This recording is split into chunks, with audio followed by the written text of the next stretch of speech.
Welcome to the Spooky Isles. My name's David Saunderson, and today we're talking to Hull-based historian and author Mike Covell. How are you, Mike? Hello, I'm all right, thank you. How are you coping with the lockdown at the moment? We're getting on with it. You know, we've got the kids at home, so we're homeschooling and everything else. So, Well, that's good. So, Mike, one of the things that interests me with the work that you do in Hull, apart from your paranormal investigations and maybe looking at some of the more stranger parts of history in the city, is you speak often of the Jack the Ripper connection with Hull. Now that seems quite strange to me because it's obviously Hull is in the north of England, which is very, very far away from London.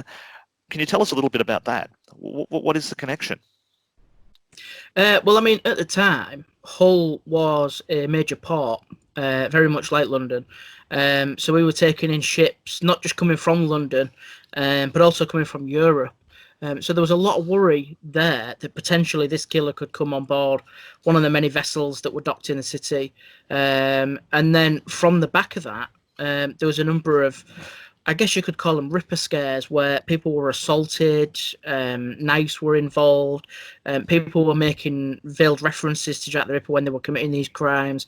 So that was another aspect. And then October 5th, 1888, a Jack the Ripper letter was sent to the offices of the Hull News, which is on Whitefrigate, which is smack bang in the middle of the city centre. So when things like that happen, obviously, at the time, there was a lot of panic in the city. And also, as well, Hull at that time had a number of correspondents in London covering things like the Parnell Commission and stuff like that. So we had access to our reporters on the ground, in the right area at the right time, really. So they were feeding information back. And Whitefrigate, where the letter was sent at that time, was like Fleet Street in Hull. It was where all the Hull-based newspapers were. You had the Hull Daily Mail down there, the Yorkshire Post, the Hull News, the Hull Times. So they were all on one street together. So you can imagine all these stories were getting spread from building to building. So is this particular to Hull, or would have every village, town, and city within England and the Western world be doing similar things Oh during the yeah, Jack the Ripper scare? yeah, I mean, there was stuff going on all over. I mean, down the road from Hull is Beverley, which is a small market town. At the time in Beverley, you had two different Jack the Ripper scares. You know, people were going into shops and claiming to be Jack the Ripper. And more often than not, this was stuff that was being done while people were drunk. So they would Yeah. have a drink, make these silly claims. People would take it seriously. The press would get hold of this, and the story would then be blown out of all proportion. And this was happening right across the country. And what do you think of the validity of this letter that came to the newspaper or in Hull? I mean, it was interesting. It was written in pencil, which was unusual for Ripper letters. A lot of them were written in ink. Unfortunately, the original letter no longer exists, so we can't, do anything with it. It's just kind of vanished over the years. More often than not, I tend to sway with the opinion that perhaps it was a trick played by someone local. There's a bit of a dark Yeah. sense of humour in the city. But yeah, definitely. And I know at the time, there's no records from the police to show that they really took it seriously. So I think a lot of people at the time swayed to the opinion that perhaps it was a fraud. So with Hull being a sort of during that time, it grew quite remarkably. It went from, I think, something like the 20,000s to 220,000 within 100 years. So there's over 200,000 people. The population grew in that area. So what did that do to the town as far as crime and general strangeness that you have been investigating over the years? Well, originally the town was within town walls. If you can imagine York, Hull was very much like that. It was surrounded on all sides by the River Hull was on one side, the Humber estuary was on the other, and then on the remaining two sides there was big town walls. So at that time, if you're going back to sort of the early 1700s, it was a town, it was a walled town. So all the crime was inside those walls, and crime was dealt with swiftly and very harshly. There's stories of pirates on the Humber being hung. There's stories of people that took part in the Pilgrimage of the Grace being hanged in chains from the gates of the town. Then in the 1700s, they started building docks. on the outskirts of the town. So to do that, they had to knock down the town walls, and that's when the city started expanding, really. And at that point, originally you had the old dock, and then you got the Humber dock, and then the Junction dock, and it just grew and grew and grew.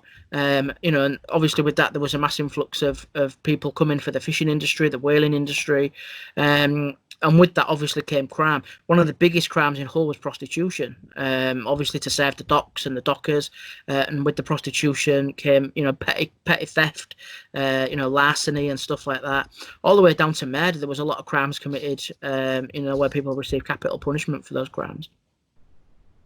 So how did your interest in all this come about? Well, it was kind of weird. It was when I was 8, I saw a light in the sky over Hull. I wasn't sure what it was, so I asked my father. My dad gave me a big book of it was an old magazine called The Unexplained. I don't know if you remember these. They're out in sort of the 70s and 80s. Yep. And it gave me the first volume. And at the time, it was really heavy. I remember reading through it, and in that was stuff about true crime and the Loch Ness Monster and sea serpents and UFOs and ghosts. And it just kind of grew from there, really. And most children at Christmas would ask for, bikes and action figures and computer games. And I was asking for books and, and videos on the paranormal and the unexplained. And it just kind of grew from there. And then sort of around about 14 years ago, I was working in full-time employment, had a job. I was working in retail management. I was diagnosed with a critical heart condition, and I had to give up the job. And I needed a hobby, really, to keep me occupied and keep me sane. And I started writing just to, keep myself sane. I started reading books. My dad had a massive local history collection, and I'd go around to his house and would sit and have a cup of tea and read local history book. And then I joined the local library, and it just grew from there, really. What I discovered in my research and just chatting with my dad was there was a lot of history in Hull that had not been documented. People were leaving out big chapters of Hull's history from the books, and so I remember going into the local archive, 14 years ago, and saying to them, I want to look at the local connection to the Jack the Ripper case, and people looked at me weird. People looked at me like I was a nutter, and it was only when I started finding stuff and showing them, in the newspapers, there was all these stories, and that people really said, you're onto something here. And it just kind of grew from there, really. And, at that moment in time, it went from kind of, my interest in Jack the Ripper, and it kind of then swayed over to the paranormal a little bit more. And then from there, it kind of swayed over to local history a lot more. So you do write books on the paranormal. What you're obviously interested in that. I'm just trying to think what is Hull any more haunted than any other part of Yorkshire or even England? I'd say it was on par with places like York. I mean, we have a lot of stories.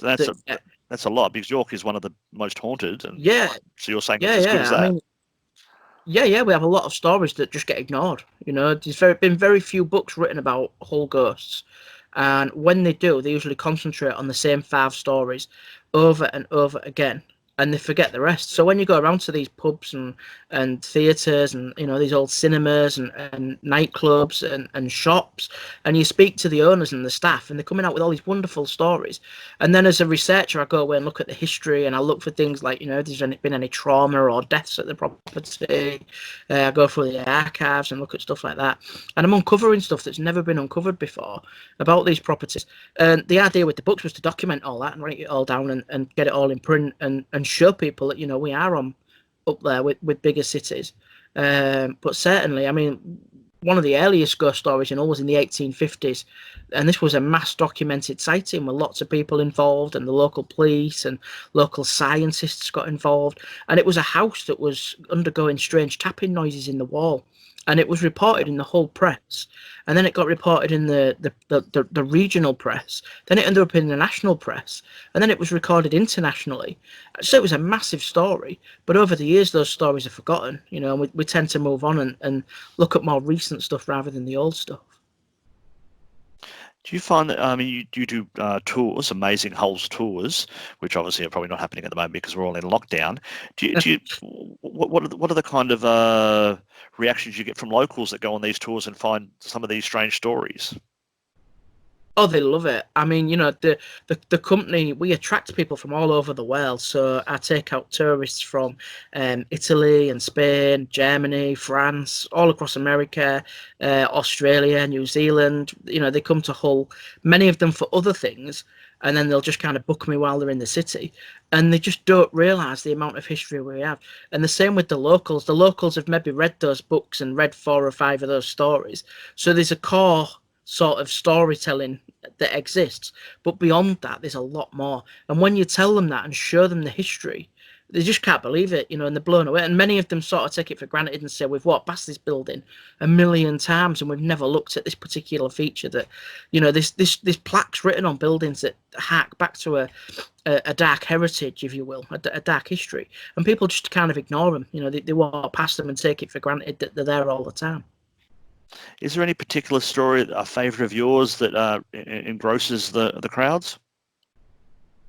There's so many. Where to start, really? I think one of the best ones that I love telling. There was a pub in Hull, and this pub had the CCTV had caught image of a lady walking across the bar and sitting down at the bar. This was in 2012. The image was sent across to the local paper. You could see on the footage it looked like someone sitting down. A local paranormal group got involved and said, it could be reflections off mirrors and car lights, and no one ever looked at the history of this property.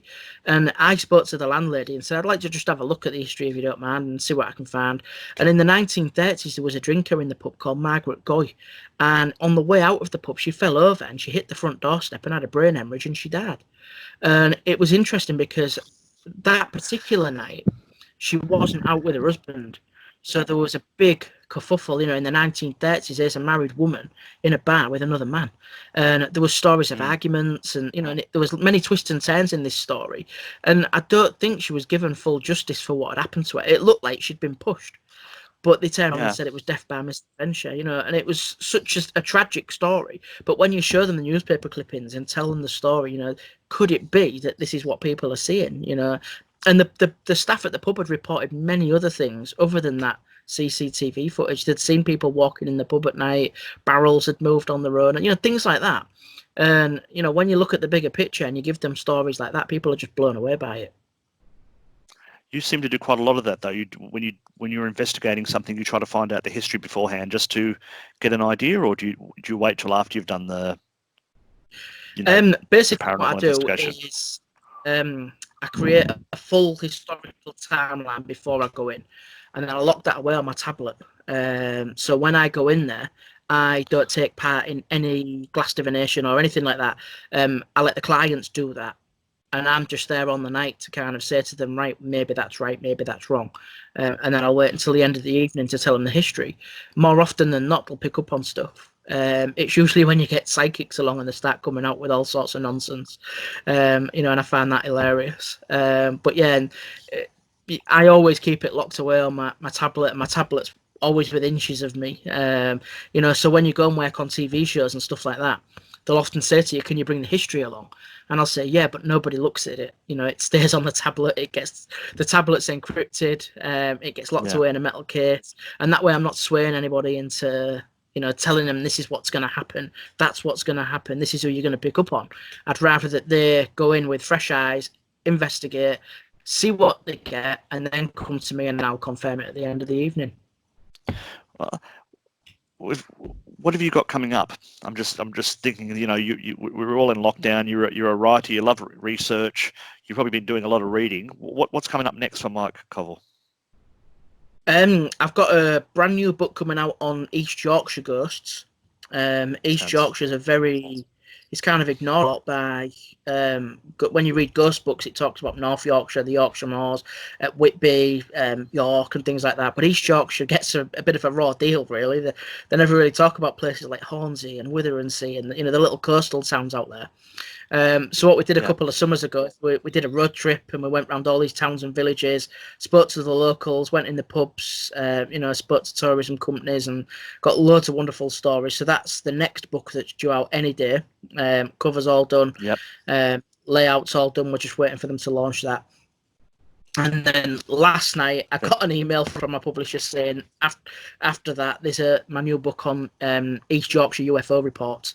I've written a book about Hull UFO reports, and the next one's about East Yorkshire. And with that, what I did was I went into the archives, national archives, local archives, regional archives, got hundreds of archival reports of UFO sightings from the police, from pilots and stuff like that, and basically created a book from all those.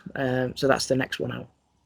Well, it sounds like it's very busy, and I'm looking forward to getting a copy of the East Yorkshire Ghost because, as you say, there is a lot of focus on other parts of Yorkshire, but that's some parts I certainly don't know about. So you take care, Mike. Thank you for talking to us, and we'd love to get you back once the East Yorkshire book is published, and maybe tell us about some of the stories there. Brilliant. Thank you.